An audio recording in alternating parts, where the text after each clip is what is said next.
It all happened here. Picture me standing over there next to this plant. Yeah. And yeah, they came from this way. What's up, everybody? Welcome back to the channel. And yeah, no, it's been a while. I've been off YouTube for like the whole duration of the quarantine, actually, like 6 months, 9 months, no, 6, almost 6, or more, 8. I think it was 8 months. Yeah, let's settle for 8 months. So here I am. I'm back. So yeah, I've been making some content for the channel. I've been preparing some content for the channel, and soon you'll see the results soon. So I thought the best way to come back to the channel, to come back to making content, would be to do a quick vlog about my experience with Recife's finest, or simply put, the police here in Recife. And let me tell you what happened. So yesterday I had the company of my fairy godmother. If you don't know who she is, one day you'll find out. So around 6 p.m. I walked her to the traffic lights because she was going back home and she had stuff to do. And I was walking back home when I heard a car behind me. Alright? So I stepped out of the way to let the car pass, because in the streets to my place is a little bit narrow, and some big brain guys like to park right on the streets, and it makes it even narrower, and cars can only go one way. So I stepped off the way to let the car pass, and to my surprise, what do I see? The car slows at my level, and it was a police car. There was a lady driving. She had a gun out and slightly pointing at me. I was like, what the? And I just raised my hands. I had nothing on me. I only had my keys in my left hand, and I just raised my hands and I stopped. And then I thought about what she said. She asked me where I was going, so I didn't answer. She got out of the car. Her colleague got out of the car too, and he started talking to me.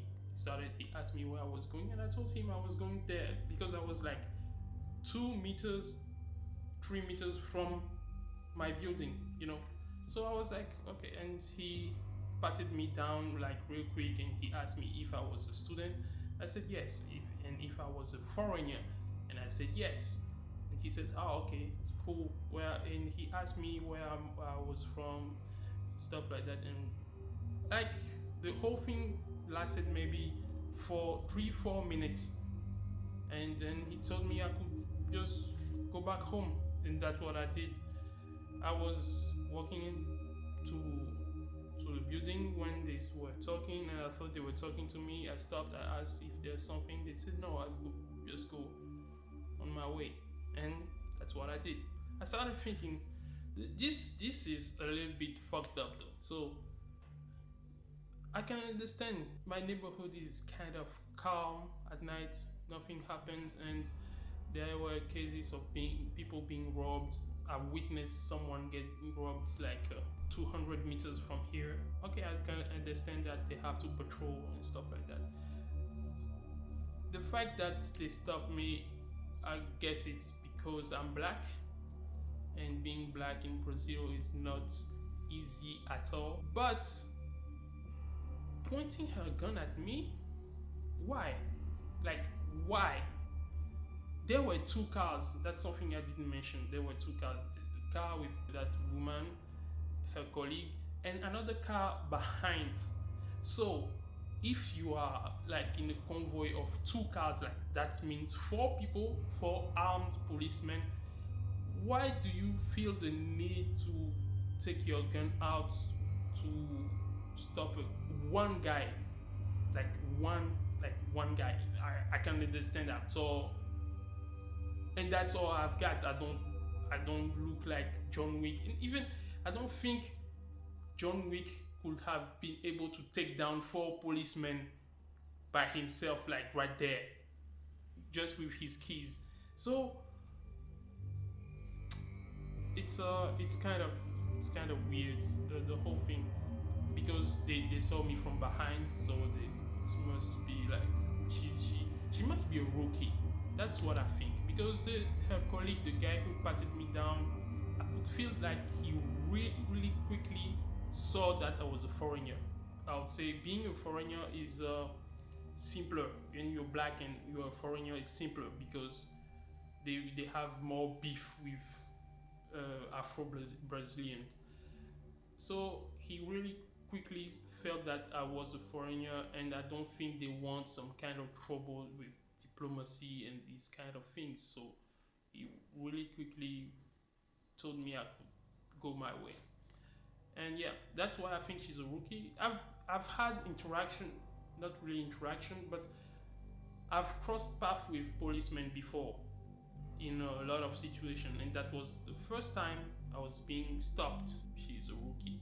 And when I think about that, I'll ask myself, what kind of thing do they feed their minds in the academy? What kind of stuff?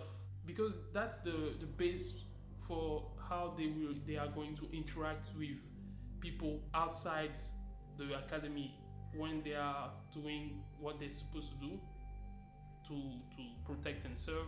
Yeah, I think their motto is Pacto pela vida, like pact for life. So I think it's my humble opinion, but I think they're a little bit heavily armed for people who are pro-life. But that's just my opinion. So basically, yeah, that was my experience with the police. I talked about it with my fairy godmother, and she told me that it wasn't normal. The fact that she drew her weapon before starting talking to me was not normal, and that's true. This is not a Western, this is not like John Wayne movie or something like that. But I wasn't that nervous. I was kind of cool because first thing, I didn't have anything to worry about.